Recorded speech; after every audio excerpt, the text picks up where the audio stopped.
আমি আসলে একটা কাজ করছিলাম দিশা। এত রাতে কাজ? খুব জরুরি কাজ বুঝি?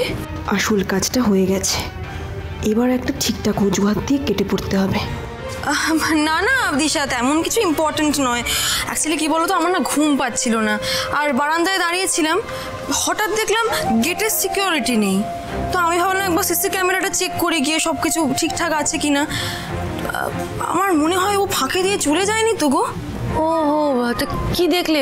গেটে সিকিউরিটি আছে? না তো, আমি তো দেখতে পেলাম না।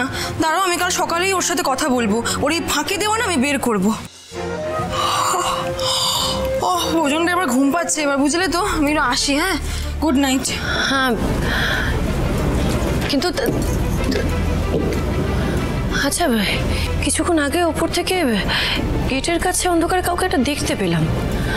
তাদের মধ্যে মনে হলো কেউ একটা শাড়ি পরে দাঁড়িয়েছে, কিন্তু নিচে নেমে তো কাউকে দেখতে পেলাম না।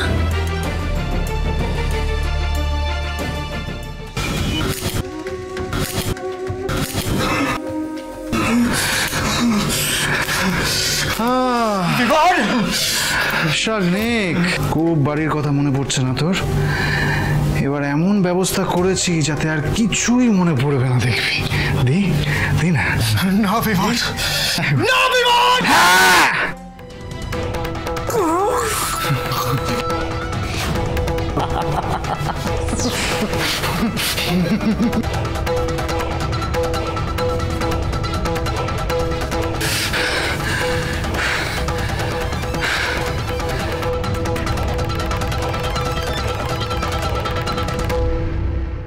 দেবা তো আউট, এবার দেবীর কেসটা সামলাই।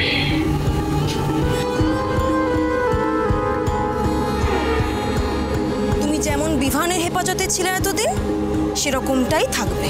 তুমি যতই বিষধর সাপ হও না কেন তানিষ্কা কর্মকার, তোমার বিস্তার তোলার অস্ত্র আমার কাছে তোলা রইল। এবার তুমি ফোঁস করবে আর সবটা ফাঁস হয়ে যাবে। আচ্ছা, গেটের কাছে যদি কেউ থাকে তাহলে তো সেটা সিসিটিভি ফুটেজে ধরা পড়বে। আর সিসিটিভি হ্যাঁ, ল্যাপটপেই তো পাবো। একবার দেখি।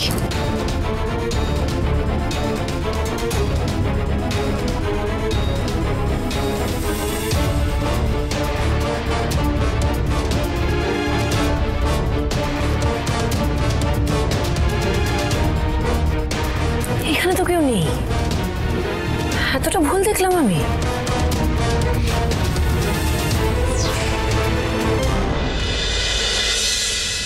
অজিতেশ বাবু, আমাদের গিনি পড়াশোনায় ভীষণ ভালো, খুব ব্রিলিয়ান্ট স্টুডেন্ট।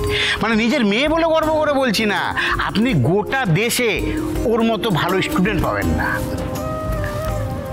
এই তো, আয় মা, আয় আয় আয়।